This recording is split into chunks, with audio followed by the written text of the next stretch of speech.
मनमत माऊलींच्या दिव्य चरणी कोटी कोटी प्रणिपात।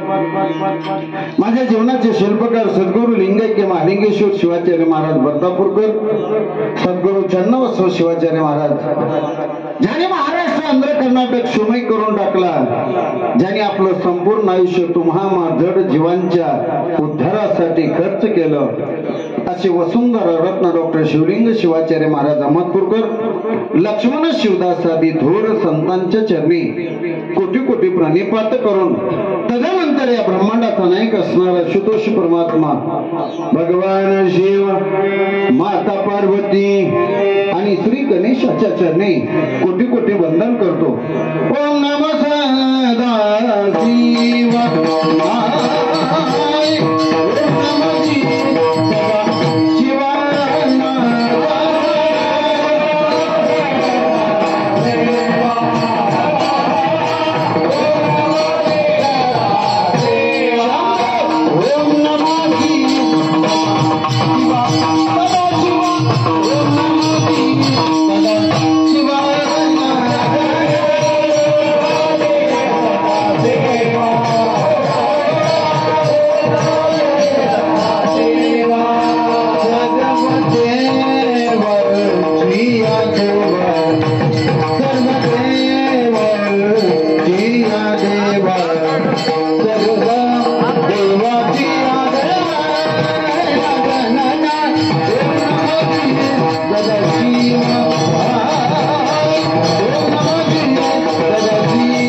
सर्व देवाचा तो दैव असणारा शुद्धोष परमात्मा अर्थात भगवंत सोमेश्वराच्या चरणी कोटी कोटी प्रणिपात करून तदनंतर या ठिकाणी उपस्थित असणारी या गावातील आणि पंचक्रोश शोधून आलेली सर्व गुणवंत कलावंत पुरुष भजनी मंडळ, महिला भजनी मंडळ, गायक, वादक, प्रवचनकार, कीर्तनकार, शिवकथाकार, विनेकरी, पारायणकरी, 1 रुपयापासून शेवटचा जो कोणता आकडा असेल ते सर्व धनदाते, अन्नदाते, सतरंजी उचलण्यापासून ते शेवटच्या दिवशी प्रसादाचे भांडे घासून वगैरे जिथले तिथं पोचती करणारे सर्व कार्यकर्ते, या गावातील प्रतिष्ठित सरपंच, उपसरपंच, ग्रामसेवक, तलाठी, जे कोणी असतील ते सर्व प्रतिष्ठित आणि उपस्थित असणारे सर्व तुम्ही शिवगण आणि तुम्हा सर्व शिवगणांच्या चरणी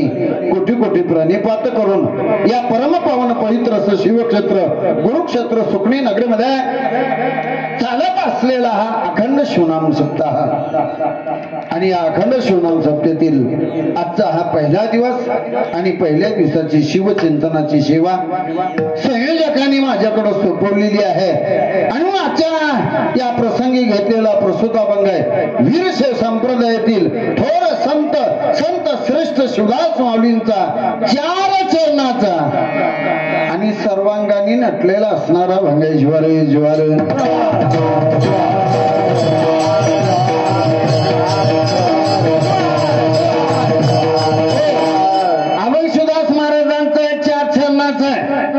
सर्वांगाने नटलेला असा आहे की हा अभंग नामपर प्रकरणामध्येही मोडतो, हा अभंग देवपर प्रकरणामध्येही मोडतो आणि हा अभंग शेवटच्या चरणाकडे जर पाहिलं तर म्हणले महाराज मागणीपर प्रकरणामध्येही मोडतो बरं का। आणि म्हणून सर्वांगाने नटलेला असणारा अभंग, या अभंगाकडे यायचंय तत्पूर्वी आपण आपला जन्म कुठून आला, कुठं जायचंय हे तर जाऊ द्या, आम्हाला जन्म मिळाला परंतु कळला नाही आणि कळणार पण, बोलत जावा की जरा, कळणार पण नाही। म्हणजे तुम्हाला सुद्धा मान्य आहे की आम्हाला जन्म मिळाला परंतु कळला नाही। का कळला नाही महाराज? आम्ही सगळे प्रपंचिक आहोत, प्रपंच मोहमायामध्ये अडकलेला जीव आहे आणि या प्रपंच मोहमायामध्ये इतका अडकलाय की भगवंतापासून हळूहळू हा मनुष्य दूर जाऊ लागलेला आहे म्हणले महाराज. आमच्या सगळ्याचं कसं आहे माहितीये का, संसार एके संसार आहे की नाही. आणि म्हणून या अभंगाकडे येण्याच्या अगोदर एक तुम्हाला दृष्टांत सांगणार आहे. आणि ती दृष्टांत म्हणजे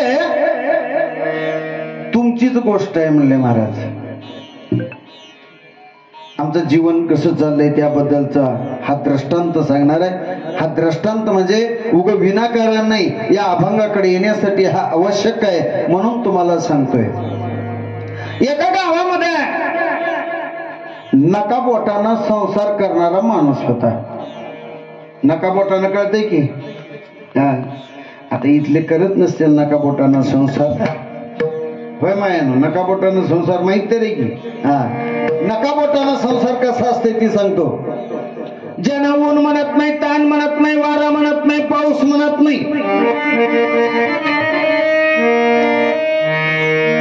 रात्रंदिवस काबाड कष्ट करून पै पै पै जमा करून पोटाला सुद्धा खात नाही.